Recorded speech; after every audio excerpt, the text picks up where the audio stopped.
오늘 읽은 본문의 말씀으로 나는 여호와라 라는 제목으로 함께 하나님의 말씀 앞으로 나아가기를 소원합니다.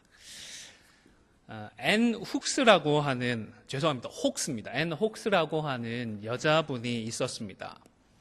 이분은 건강에도 큰 문제가 없었고 또 가정에도 별다른 걱정이 없이 뉴욕에 있는 브루클린에서 아주 편안한 생활을 하고 있었다고 합니다. 남편도 자상하고 3명 있는 자녀도 건강하고 지혜롭게 잘 자라면서 행복해하던 중에 주님의 임재를 느꼈다고 합니다. 그때에 매 시간 주님이 필요해요 라는 생각이 들어서 찬송시를 하나 지었다고 합니다. 은혜로운 주님, 매 시간 주님이 필요해요. 주님의 부드러운 음성만이 날 평안하게 해요. 주님이 필요해요. 오, 주님이 필요해요. 매 시간 주님이 필요해요. 나의 구세주, 이제 내게 복을 내려주세요. 내가 주님께 나아갑니다. 이 찬송시에 로버트 로울이라는 분이 곡을 붙였습니다. 이 찬양이 우리도 잘 알고 있는 주 음성 외에도라는 찬양입니다. 이 찬송은 제게도 큰 위로가 되었습니다. 별다른 소망이나 희망이 없다라는 생각이 들 때에 종종 저도 이 찬송을 불렀습니다. 같이 한번 불러볼까요? 주 음성 외에는 참 기쁨 없도다. 날 사랑하신 주 늘 계시옵소서. 기쁘고 기쁘도다. 항상 기쁘도다. 나 주께 왔사오니 복 주옵소서. 아멘. 이 찬송을 부를 때마다 제가 뛸 듯이 기뻤던 것은 아니지만 그래도 그래, 내가 혼자가 아니지. 언제나 주님이 함께 하시는구나. 십자가로 나를 사랑하시는 주님이 지금 이 순간에도 나와 함께 하시는구나 라는 확신을 가질 수가 있었습니다. 물론 이 찬송을 부른다고 해서 모든 분이 큰 감동을 누리는 것은 아니다 싶습니다. 이 찬송을 불러도 별 감동이 없다고 해서 문제가 있을까요? 아닙니다. 큰 문제가 없습니다. 신앙에 문제가 없는 것도 아닙니다. 왜냐하면 하나님은 모든 성도들에게 똑같은 방법, 동일한 패턴으로 알려지시는, 경험되시는 분이 아니기 때문입니다. 우리 하나님은 다르게 나타나시고 다르게 알려지시는 분이십니다. 물론 하나님은 나 외에 다른 신은 없다라고 말씀을 하셨습니다. 하나님은 단 한 분만 계십니다. 그러나 그 하나님을 경험하는 것은 사람에 따라서 다를 수가 있는 것입니다. 오늘 본문 3절에 보니까 아브라함과 이삭과 야곱에게는 어떤 하나님으로 나타나셨다고 했죠? 전능의 하나님으로 나타났다 하셨습니다. 여러분들이 잘 아는 히브리어 단어일 것 같습니다. 엘샤다이 들어보셨죠? 전능하신 하나님이라는 고백인데 그 뜻은 강하고 능력 있는 자라는 그런 뜻입니다. 하나님께서 족장들에게는 이런 강하신 분으로, 능력 있으신 분으로, 전능하신 분으로 나타나 주셨던 것입니다. 어려움이 있고 문제가 있을 때에는 언제나 함께 하셔서 해결해 주셨고 위험이나 위협으로부터 지켜 주셨던 것입니다. 그런데 이들에게는 여호와로는 알리지 않으셨다라고 했습니다. 여호와라는 그 이름 자체를 알려주지 않았다라는 의미는 아닌 것 같습니다. 왜냐하면 족장들도 이미 여호와라는 하나님의 이름을 알고 있었기 때문입니다. 아브라함이 모리아산에 이삭을 바치기 위해서 갔다가 준비해 주시고 예비해 주시는 하나님을 경험했습니다. 그래서 그곳을 뭐라고 고백을 했죠? 여호와 이레. 여호와 이레라는 이 단어를 아브라함이 사용을 했으니까 최소한 아브라함과 이삭은 여호와라고 하는 하나님의 이름을 그 당시에 알고 있었다라는 의미가 됩니다. 야곱 역시 마찬가지입니다. 창세기 28장 13절에 보면 베델에서 잠든 야곱에게 하나님께서 나타나셔서 말씀을 하시는데 거기에 보면 나는 누구라고 하셨죠? 나는 여호와다. 야곱에게도 하나님은 여호와라는 이 이름 자체는 말씀해 주셨습니다. 그렇기 때문에 여기서 여호와로는 알리지 않으셨다라는 이 말씀은 정말로 이름 자체를 몰랐다는 의미보다는 다른 의미가 있는 것 같습니다. 여기서 우리는 히브리어 동사 알다라고 하는 이 동사를 주목해야 할 것 같습니다. 히브리어에서 알다라는 것은 단순히 피상적으로 알거나 지적으로만 아는, 머리로만 아는 그런 정도의 알을 의미하지가 않습니다. 남녀가 결혼을 하고 가정을 이루고 난 뒤에 서로가 전인격적으로 알게 되는 것을 표현할 때에 이 단어를 사용했습니다. 중매 결혼을 하면 아예 모르고 결혼하시는 분들도 있습니다. 결혼하고 나서야 비로소 어떻게 생긴 사람인지, 어떤 성격인지, 이 사람의 인품이 어떤지, 기질은 어떤지 확인을 할 수가 있습니다. 그러나 연애 결혼을 하게 되면 어느 정도는 알고 결혼을 하죠. 그런데 막상 결혼을 하면 어떻습니까? 결혼하고 나면 또 새로운 모습들을, 그 사람의 진면목을 알게 됩니다. 제가 대학생 때에 몇 명의 친구들과 대학부를 지도하셨던 목사님의 사모님과 대화할 기회가 있었습니다.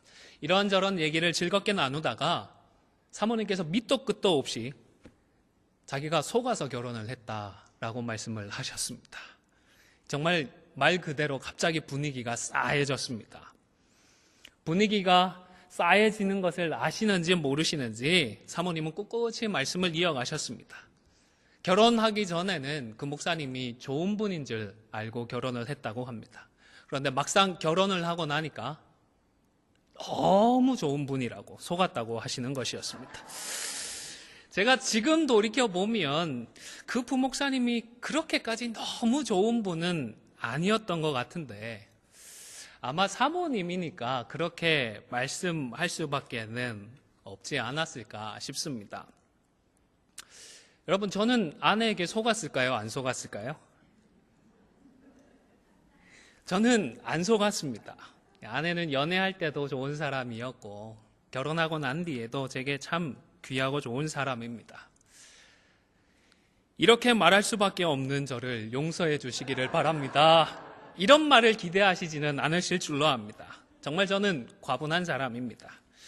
저의 아내는 결혼하고 나서 어떻게 생각을 할지 모르겠습니다.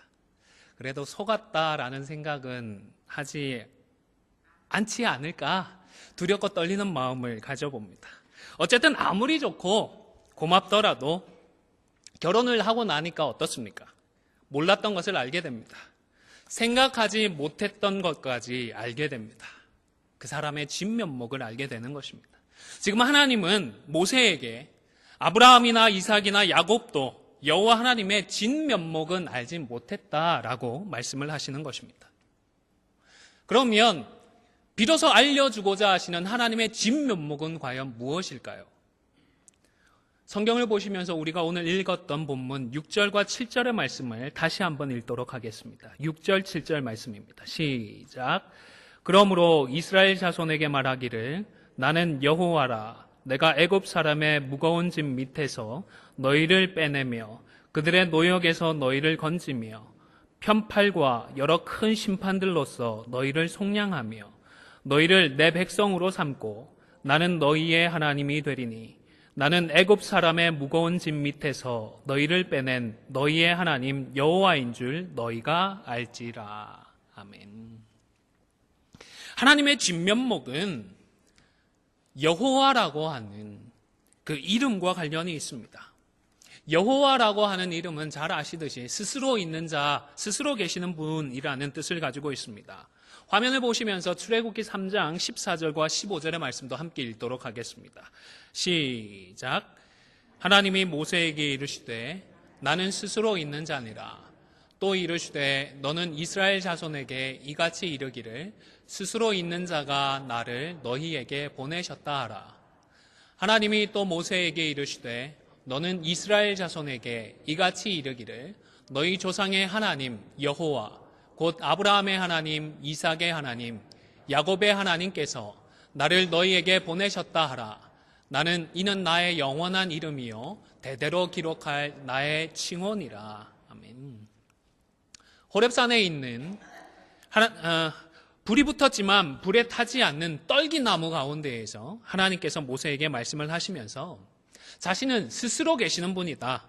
그리고 그 이름이 여호와다라는 사실을 밝혀주셨던 것입니다. 아마도 족장들은 여호와라는 이름은 알았지만 스스로 계시는 분이라고 하는 구체적인 그 의미는 몰랐던 것 같습니다. 특별히 약속한 그 언약을 지키기 위해서 이스라엘 백성을 애굽에서부터 구원하시는 여호와가 하나님의 진면목이라는 것을 아브라함이나 이삭이나 야곱은 알 수가 없었던 것입니다. 구원하시는 여호와라고 하는 하나님의 이 진면목은 모세를 통하여서 그리고 이제 출애굽을 경험할 이스라엘 백성들을 통하여서 비로소 알려지게 된다는 것입니다.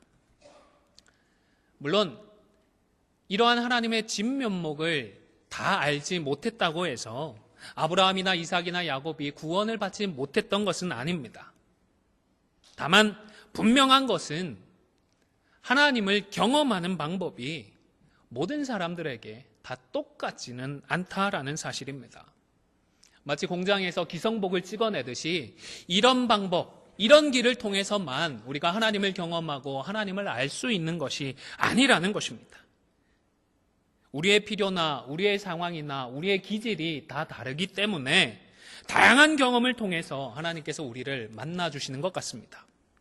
그렇기 때문에 너무 정형화되어진 신앙의 경험이나 믿음의 패턴을 기대하지 마시기를 바랍니다. 나는 왜 찬양을 해도 뜨거움이 없을까? 나는 기도를 해도 왜 이렇게 간절함이 생기지 않을까? 말씀을 들어도 나는 왜 맹숭맹숭할까? 신앙생활을 한다고 하는데 왜 나는 이렇게 쉽게 변화되지 않을까? 여러분 꼭 기억하시기를 바랍니다. 다 똑같지 않습니다. 찬양의 감흥이 없어도 말씀을 통하여서 은혜를 받으면 감사한 일입니다. 말씀에 예민하지 못하더라도 기도를 통해서 능력을 공급받으면 이것 역시 감사한 일입니다. 하나님의 은혜입니다.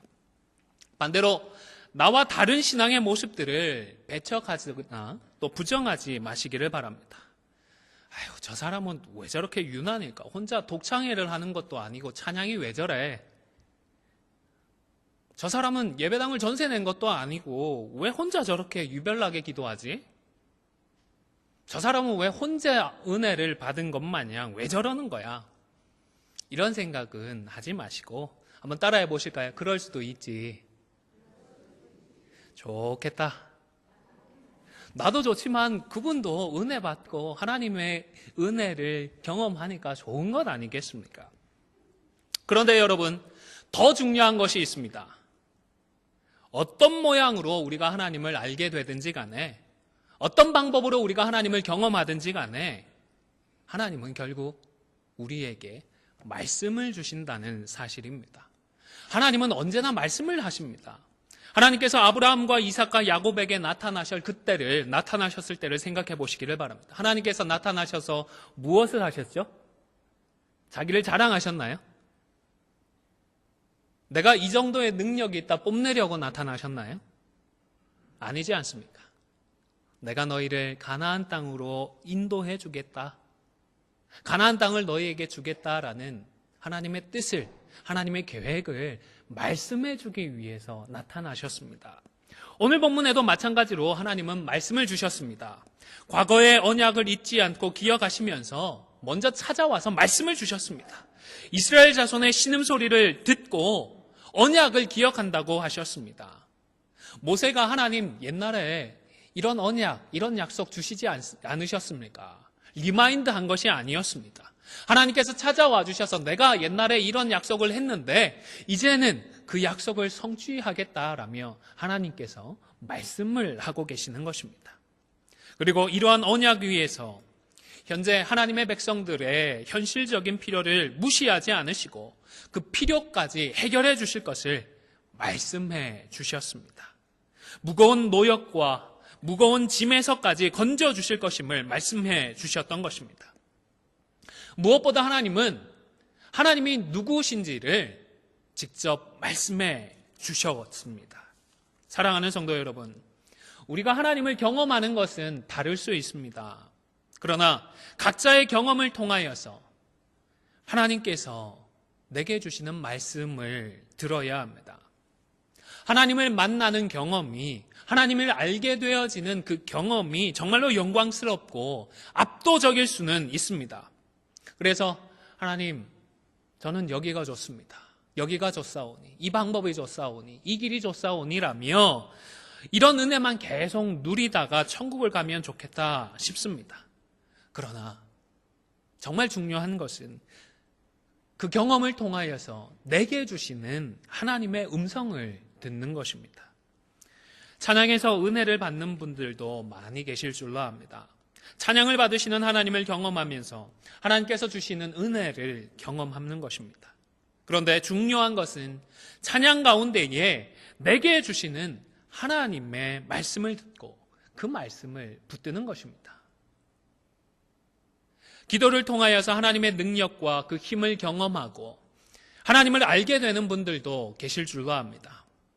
기도의 능력을 우리가 경험하게 될 때에는 신앙생활하는 것이 얼마나 신나는지 모릅니다. 얼마나 즐거운지 모릅니다.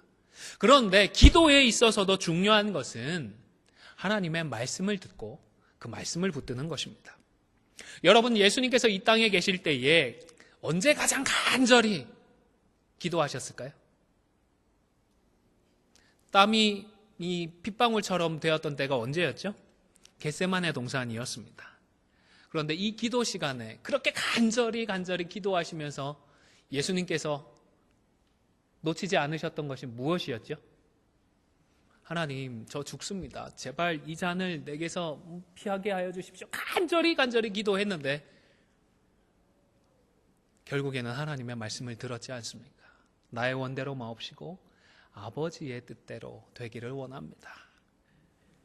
하나님의 말씀을 듣고 그 말씀을 붙드셨던 것입니다. 예배의 설교나 집회의 설교를 통하여서 하나님의 임재를 경험하는 경우도 많이 있습니다. 설교를 통하여서 우리의 죄악상을 깨닫기도 합니다.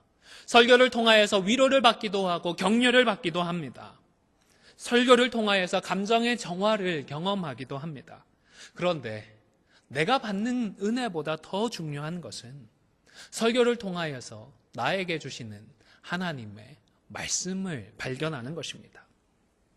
자, 그렇다면 다양한 임재의 경험을 통하여서 각자에게 주시는 하나님의 말씀을 듣고 그 말씀을 붙들게 되면 우리는 어떻게 해야 할까요? 말씀을 듣게 되면 그 말씀에 순종하는 자리로 나아가야 합니다. 또 순종 얘기냐 하지 마십시오. 하나님께서 왜 말씀을 계속해서 주실까요? 우리가 몰라서 주실까요? 아니지 않습니까? 알기는 알지만 잘 못하니까 힘내라고, 그래도 포기하지 말자고 계속해서 말씀을 주시는 거잖아요. 그렇다고 못한다고, 말씀대로 못 산다고 낙담하거나 자책하지 마시기를 바랍니다. 하나님께서 딱 한 번 듣고 잘할 것을 아시고 주시는 말씀이 아니라 쉽지 않을 것을 아시고, 그러나 그래도 포기하지 말라고 반복적으로 우리에게 말씀을 하시는 것입니다. 어린아이를 키울 때를 생각해 보시기를 바랍니다. 몸도 가누지 못하는 아이가 어느 날 갑자기 두 발로 벌떡 일어서기를 부모님들이 기대하나요?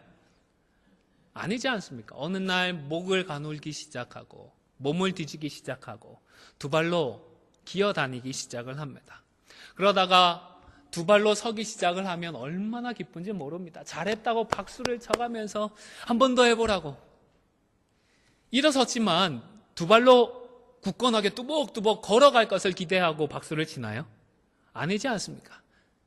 일어섰다가 겁이 나서 주저앉을 것을 알고 한 발짝 내딛지를 못할 걸 알지만 그래도 한 번 더 해보라고 격려를 합니다. 두 발로 뛰어다닐 것을 기대하지 않습니다. 한 발짝 두 발짝 걸어보다가 넘어질 것을 알고 혹 이마를 찧어서 혹이 날 것도 알고 다칠 수 있는 것도 알지만 그래도 포기하지 말라고 격려를 해줍니다. 왜입니까? 두 발로 걸어야 하기 때문입니다. 두 발로 서야 하기 때문입니다. 하나님도 우리에게 계속해서 말씀을 주시는 이유는 같은 맥락일 것입니다. 한두 번 해서 못할 것을 아시지만 한 해 두 해 훈련을 받아서 쉽게 변하지 않을 것도 아시지만 그래도 예수님을 닮아가야 하기 때문에 계속해서 말씀하시고 계속해서 격려하시는 것입니다. 좀 되는 것 같다가 속상한 일이나 어려운 일이 생기면 말짱 도루묵이 되어버리는 것 같기도 합니다. 그러나 우리 하나님은 포기하지 않으십니다. 잊지 마시기를 바랍니다. 하나님은 포기하지 않으십니다. 포기하지 않고 말씀을 주시는데 그 말씀을 주실 때에 그 말씀을 듣고 새로 시작하면 되는 것입니다. 여러분, 모세가 그러했습니다. 태어나자마자 죽을 수밖에 없는 상황에서 목숨을 건졌습니다. 기적이었죠. 그리고 애굽의 왕자가 되어서 좋은 교육을 받고 많은 것들을 누리고 많은 힘을 가졌습니다. 그 은혜에 감사하면서 내가 받았던 은혜들, 내가 누리고 있는 것들을 가지고 뭘 좀 해보려고 했습니다. 그런데 성공했나요? 아닙니다. 바로 실패를 해버렸습니다. 하루아침에 모든 것을 잃어버리고 도망자 신세로 전락해버리고 말았습니다. 그리고 하나님께서 다시 말씀을 주실 때까지 40년을 미디안 광야에서 지냈습니다. 포기하지 않은 하나님께서 호렙산에서 말씀을 주셨고 그리고 모세는 그 말씀에 다시 순종을 했던 것입니다. 결국 말씀에 순종하는 이 모세를 통하여서 하나님은 하나님의 뜻을 이루어 주셨습니다. 그런데요, 여러분, 이스라엘 백성들은 어떠했나요? 모세처럼 그들도 하나님의 말씀을 받았습니다. 그런데 9절의 말씀을 보면 모세를 통하여 주시는 그 말씀을 어떻게 했죠? 듣지 아니하였더라고 했습니다. 하나님의 말씀을 듣고 자신들에게 주시는 말씀으로 받지 않았습니다.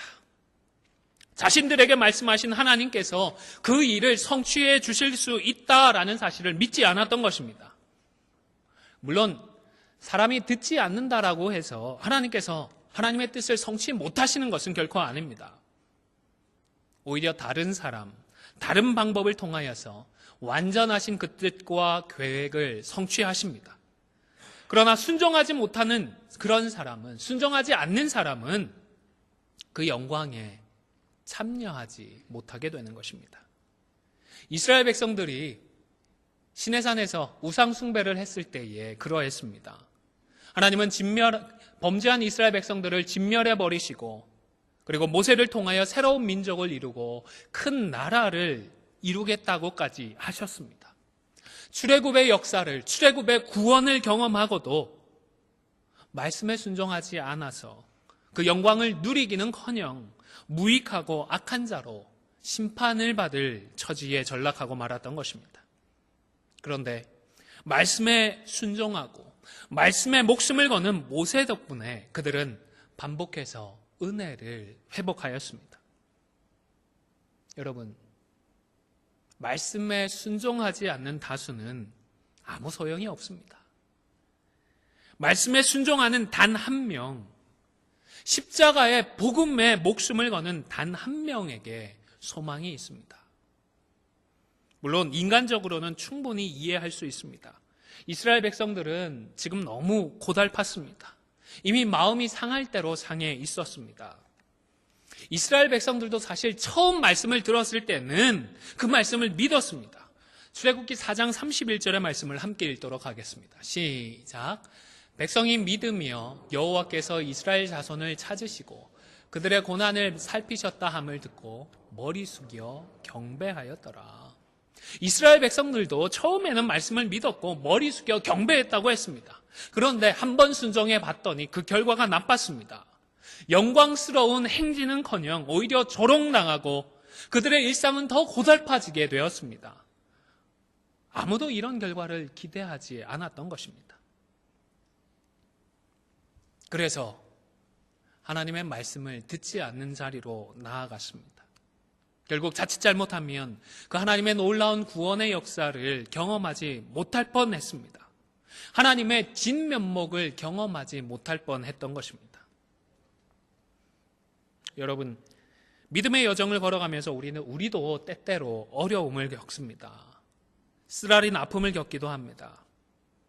그러나 그렇다고 해도 우리에게 주시는 하나님의 말씀을 붙들 수 있기를 바랍니다.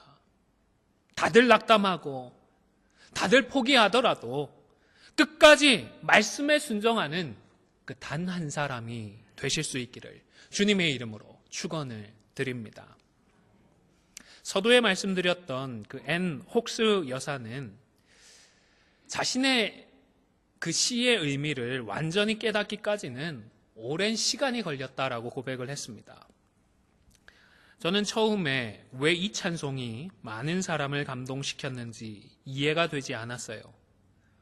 그러나 나 자신이 어려운 지경에 처했을 때, 엄청난 상실감의 그림자가 내 앞에 드리웠을 때, 그때서야 알게 됐어요.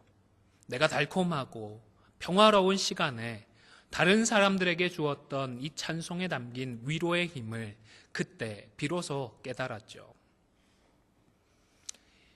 이 찬송시를 짓고 난 16년 뒤에 그녀의 남편이 죽었습니다. 그리고 사별한 후에 30년을 혼자 살면서 그분은 매 시간 주님이 필요해요 라며 자신이 쓴 이 찬송으로 돌아와야 했다고 합니다. 사랑하는 성도 여러분, 이스라엘 백성들처럼 혹 마음이 상하거나 가혹한 현실의 장벽에 부딪히게 되더라도 말씀을 버리지 말고 오히려 주님을 찾고 우리에게 주셨던 그 말씀을 붙드시기를 바랍니다. 앤 혹스 그 여사처럼, 그리고 모세처럼 삶이 어렵고 고달프더라도 혹 그런 시간이 길어진다 하더라도 하나님께서 다시 말씀을 주시면 그 말씀을 붙들고 순종할 수 있는 그 단 한 사람이 되시기를 바랍니다. 왜냐하면 우리에게는 주님밖에 없기 때문입니다. 주님의 말씀, 주님의 음성 외에는 다른 기쁨이 없기 때문입니다.